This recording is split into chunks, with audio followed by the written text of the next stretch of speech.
ఇలా BJP BRS party ఒకటే అని 100 సార్లు చెప్పాం.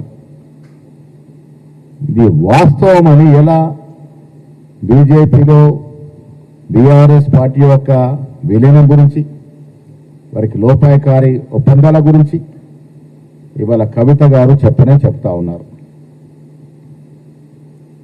ఇలా బండి సంజయ్ గారు అధ్యక్షుడిగా ఉన్నప్పుడు ఒక ఓబీసీ నాయకుడిని కూడా చూడకుండా ఆనాడు తొలగించిన తీరు మనకు తెలియనిదా? కేసీఆర్ కిషన్ రెడ్డి కలయిక వల్లే ఆనాడు బండి సంజయ్ని తొలగించారనే మాట వాస్తవం కాదా? మీ మైత్రి ఏమిటో మీ శాసనసభ్యుడు గోషామాల్ శాసనసభ్యుడు రాజాసింగ్ గారు చెబుతా ఉన్నారు. ఏ రకంగా బీజేపీ నాయకులు పెద్ద ముడుపులకు అమ్ముడుపోయారో ఆ విషయాలు చెప్తా ఉన్నారు. ఇలా పెద్దగా మాట్లాడుతూ ఎవరి కారు అటెన్షన్ కోసం పాకులాడుతున్న కిషన్ రెడ్డి గారు, కేంద్ర మంత్రి గారు, ఈటెల రాజేందర్ గారు, రఘునందన్ రావు గారు, అరే మీరు మా గురించి కాదయ్యా, మీ రాజాసింగ్ చెప్పే మాటలు, వారు అడిగే ప్రశ్నలకు జవాబు చెప్పండి. మొదలుగా రాజాసింగ్ చెప్తుంది వాస్తవమా కాదా తేల్చండి. మీలో ఎవరెవరికి పెద్ద ప్యాకేజీలు వచ్చాయి, ఎవరెవరు బీఆర్ఎస్ కుమ్మక్కైనారు, ఇవన్నీ కూడా రాజాసింగ్ మాటలతో తేట తెల్లడం అవుతా ఉన్నది. ఒకవైపు కవిత మీ మీద సర్జికల్ స్ట్రైకులు చేస్తూ ఉంది. మీరు వాటికి జవాబు చెప్పకుండా, రాజాసింగ్ లేవరెత్తిన అంశాలకి జవాబు చెప్పకుండా రాహుల్ గాంధీ గురించి మాట్లాడుతూ ఉన్నారు. రాహుల్ గాంధీ దేశానికి దశ దిశ ఎంత దమ్ము ధైర్యం ఉంటే ఇలా కుల సర్వే చేయించగలిగినాము. ఇది రాహుల్ గాంధీ గొప్పతనం కాదా? మీకు చేత కాకపోతే, మాకు అధికారం లేకపోయినా ఒక ప్రతిపక్ష నాయకుడిగా ఇలా మా 3 రాష్ట్రాల్లో మేము కుల సర్వే చేసి చూపించినాం. ఇలా ఓబీసీలకు వెన్నుదన్నుగా ఉంటామని చెప్పడం జరిగింది. ఎస్సీ ఎస్టీ బీసీలు ఆదుకుంటామని చెప్పడం జరిగింది. అది నాయకుడి యొక్క లక్షణం. ఆ నాయకుడి గురించి మీరు విమర్శిస్తూ ఉన్నారు. నేను ఈటల గారికి సూటిగా ప్రశ్నిస్తున్నా. కాళేశ్వరం నోటీసులు వచ్చాయి, వారి వైపు బీజేపీలో ఉన్నారు. నాకున్న సమాచారం నిన్నాక మొన్న షామేరుపేటలో ఒక ఫామ్ హౌస్ లో హరీష్ రావుతో ఈటెల రాజేందర్ కలిసినారు. అక్కడి నుండి కేసీఆర్కి మాట్లాడినారు. నేను ఈటెల రాజేందర్ని అడుగుతా ఉన్నా, మీరు కాళేశ్వరంలో వాస్తవాలు చెప్పి మోడీ మనిషి, మోడీ పార్టీలో ఉన్నానని చెప్పుకుంటారా? లేక మీరు హరీష్ రావు కేసీఆర్ మాట్లాడుకున్న తీరు వల్ల కేసీఆర్కి లాభమయ్యే విధంగా మీ వాంగ్మూలం ఇచ్చి మీరు మోడీకి వ్యతిరేకమని చెప్పుకుంటారా? ఇది తేల్చాల్సిన అవసరం ఉంది ఈటెల గారు. మీరు మాకు పక్కా సమాచారం ఉంది. ఈటెల గారు, హరీష్ రావు గారు, కేసీఆర్ మాట్లాడుకొని కాళేశ్వరం విషయంలో అందరం కూడబట్టుకుని బయటపడాలి, అందరం ఒకటే చెప్పాలి అనే మాట మాట్లాడుకున్నట్టుగా అర్థమవుతా ఉంది. అసలు మీరు మోడీ పార్టీలో ఉన్నారా? పేరుకు మోడీ పార్టీలో ఉండి మీ ధ్యానమంతా కేసీఆర్ పార్టీలో ఉందా? ఈ కాళేశ్వరం ముందు మీరు చెప్పబోయే వాంగ్మూలం, మీరు చెప్పబోయే భయానం మీద తేట తెల్లడం అవుతున్న మాట కూడా చెప్తా ఉన్నాను. దొంగలు ఊర్లు పంచుకున్నట్టుగా 10 ఏళ్ళు దూశారు. ఇలా Pochampadu project, Nizam Sagar project, Nagaram Sagar project కట్టి 80 ఏళ్ళు అవుతా ఉంది. ఒక గీత కూడా పల్లె.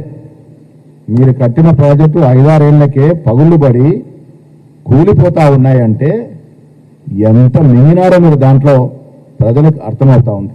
మీరు ఇవాళ కాంగ్రెస్ పార్టీ గురించి మాట్లాడుతూ ఉన్నారు. బీఆర్ఎస్ పార్టీ బీజేపీలో విలీనానికి ఎంతో దూరంలో లేదు. ఇలా కవిత గారి మాటలకి, కవిత గారు వేసే ప్రశ్నలకి కేటీఆర్ కానీ కేసీఆర్ కానీ జవాబు చెప్పలేని పరిస్థితి. ఎందుకంటే ఆమె కొంత వాస్తవం, ఆమె మాట్లాడాలంటే కొంత వాస్తవం అర్థమవుతా ఉంది. రాజాసింగ్ వాస్తవాన్ని ఓపెన్ చేసి చెప్పినాడు. కిషన్ రెడ్డి గారు, మీకు దమ్ముందా రాజాసింగ్ చేసిన ప్రశ్నలకు జవాబు చెప్పేది? ఫస్ట్ ఆ మాటలకు మీ శాసనసభ్యుడు, మీ పార్టీలో 15-20 ఉన్న శాసనసభ్యుడు మీ మీద ప్రశ్నలు వేస్తా ఉన్నాడు. జవాబులు చెప్పండి. మొదలుగా రాహుల్ గాంధీ విమర్శించే ముందు వారి మాటలకు జవాబు చెప్పండి. ఇవి చెప్పకుండా ఇలా దేశానికి దిశ రాహుల్ గాంధీ గారి మీద నోరు పారేసుకోవడం అనేది ప్రజలు మిమ్మల్ని సహించరు. ఇది ఓచుకునే పరిస్థితి లేదు. అందుకే నేను మీ ద్వారా బీజేపీ నాయకులకి మరొకసారి ఈతో పలుకుతూ ఉన్నాను. యుద్ధము జరిగిన తీరుతెన్నులు, యుద్ధంలో మనం సాధించింది, యుద్ధంలో మనం కోల్పోయింది, ప్రజలకు చెప్పాల్సిన బాధ్యత ప్రధానమంత్రి మీద ఉంది, మీ అందరి మీద ఉంది, కేబినెట్ మంత్రుల మీద. అది చెప్పకుండా దాటవేసే ధోరణిలో మీరు అక్కడ ఇక్కడ అనవసరమైన ఆరోపణలు చేస్తూ ఉన్నారు. ఈరోజు కూడా ప్రపంచ చరిత్రలో ఇందిరాగాంధీ గారు ఉక్కు మనిషే. ఆవిడకి ఎవరు కూడా సాటి రాలేరు. ఒక కొత్త దేశాన్ని సృష్టించినటువంటి మహాకాళీమాత ఇందిరాగాంధీ గారు. వాజ్పేయి గారు స్తుతించిన మాత ఇందిరాగాంధీ గారు. ఆవిడకి ఎవరు సాటి రాలేరనే మాట ఈ సందర్భంగా మనవి చేస్తూ, కవిత ప్రశ్నలకి బీఆర్ఎస్ నాయకులు జవాబు చెప్పలేని పరిస్థితి. వాస్తవాలు ఓపెన్ అయిపోయినాయి. ముడుపులు భాగవతం బయటపడింది. లోపాకార ఒప్పందాలు బయటపడినాయి. బీఆర్ఎస్ బీజేపీలో సీట్లు ఇచ్చారనే పరిస్థితి చెప్తా ఉంటే ఇంక ఎవరికి ఏ శాంటిటీ ఉంది? ఈ వాస్తవాలు బయటకు రావాల్సిన అవసరం ఉంది. ఆర్థిక మంత్రికి ఈటల రాజేందర్కి బాధ్యత లేదా? ఇలా నోటీసులు రాగానే పాత చుట్టూకి గుర్తొస్తా ఉంది. ఇవన్నీ కూడా వాస్తవాలు ప్రజలకు తెలియాల్సిన అవసరం ఉన్నది. యుద్ధం మీద ప్రజలకు ఉన్నటువంటి అనుమానాలు నివృత్తి చేయాల్సిన బాధ్యత ప్రభుత్వం మీద ఉంది, కేంద్ర ప్రభుత్వం మీద.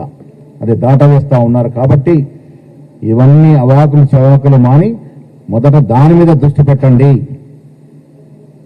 మీరు గొప్పగా వర్ణించుకున్న యుద్ధం ఎందుకు అర్ధాంతంగా ఆగిపోయింది? ఎవరు ఒత్తిడి వల్ల ఆగింది? దానివల్ల మనకు జరిగిన నష్టమైంది. మీరు యుద్ధం అని సైకిల్ చేయడం వల్ల మనకు వచ్చిన లాభం ఏంటి? సాధించింది ఏంటి? కోల్పోయింది ఏంటి? ఇవి వాస్తవాలు ప్రజలకు తెలవాలి. కవిత కాంగ్రెస్లో చేరుతుందనే మాట ఎవరు చెప్పారో నాకు తెలియదు. ఈ పంచాయతీ 10 ఏళ్ళు వారు యథేచ్ఛగా దోసుకున్న సొమ్ము పంచాయతీలా కనపడతా ఉంది. నాకెవరో చెప్పారు ఇది వదినా మరదళ్ళ పంచాయతీ, వాటాల పంచాయతీ అని. ఆ వాటాలు వారు ఏదో ఒక సరైన టైంలో కేసీఆర్ గారు రంగం దిగి వాటాలు సరి చేస్తే పంచాయతీ అయిపోతుంది. దీంట్లో కాంగ్రెస్కి ఏం సంబంధము? ఇవాళ కాంగ్రెస్ పార్టీ ఈ రాష్ట్రంలో అధికారంలో ఉంది. బీజేపీ బీఆర్ఎస్ పార్టీ పని ఈ రాష్ట్రంలో అయిపోయింది. అయిపోయిన పార్టీలో అక్కడ వారి కుటుంబ పంచాయతీతో కాంగ్రెస్కి సంబంధము. వేరొక పార్టీలో జరుగుతున్న పంచాయతీ వల్ల లాభం పొందాలనే ప్రయత్నం మేము చేయము.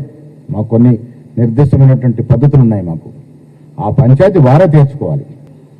ప్రతి పార్టీలో వేరొక పార్టీకి చిన్న చితకర కోవట్లు ఉంటారు, సహజంగా ఉంటారు. ఇప్పుడు కవిత చెప్తుంది ఆనాడు బీజేపీ పార్టీకి ముడుపులు ముట్టాయని చెప్తుంది కదా, రాజాసింగ్ చెప్తా ఉన్నాడు కదా, వాళ్ళంతా కోవట్లే కదా.